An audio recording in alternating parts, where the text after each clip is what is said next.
You know, I feel like there's one factor working remotely that people tend to not think about, especially years on end, because I mean, imagine not leaving home for years on end, and having to assist from a distance while simultaneously, basically being told, like, listen, you just have to trust that, ultimately, first off, you know, when it comes down to your work, your check gets to you.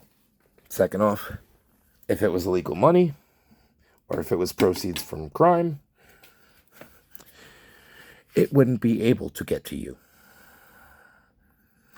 But do understand, you don't get to ask questions about, that veil, that's meant for anonymity, through the procedural process.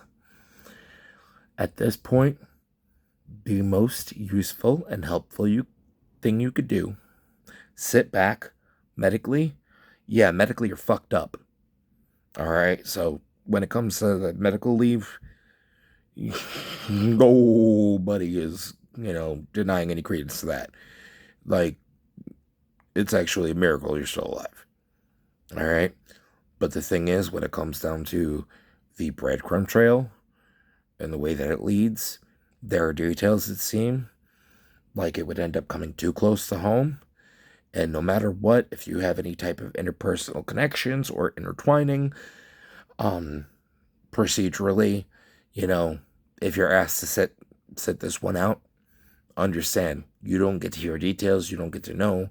Full blown blackout to all of your communication devices. All right. The only thing you need to do at this point, sit back, continue receiving the information, analyzing the information, doing what you can to try to analyze all sides, while at the same time trying to do what you can to, in no way, shape, or form, jeopardize anyone's investigation, regardless of department, bureau, even law firm, even military branch. All right. Ultimately, with how long we've had you sidelined, we understand you could be going a little stir crazy. You stretch your legs a little bit. All right. With how much time you spend in front of that screen, and we do understand that screen technically also does act as a medical device because of that oscilloscope, that is an extension, an external extension of the internal medical implant. So technically, yes, your communication device is technically also a medical device. And because of that, we cannot in any way, shape, or form confiscate it from you without potentially jeopardizing your health.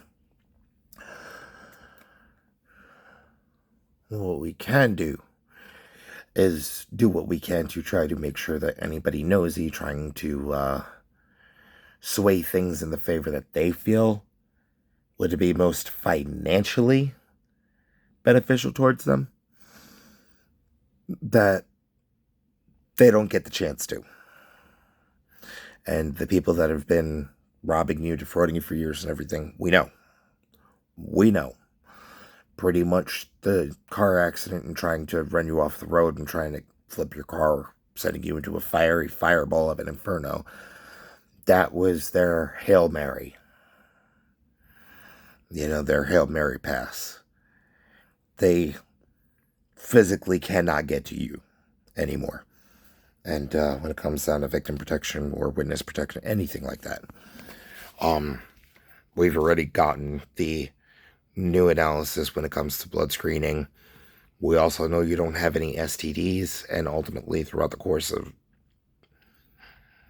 even from the initial accusation and reason for perception of need of physical force being, well, they gave me an STD and didn't tell me about it.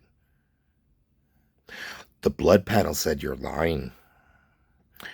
Blood panel said no STD. So ultimately, your legal defense hinging on that factor, that's not very hopeful.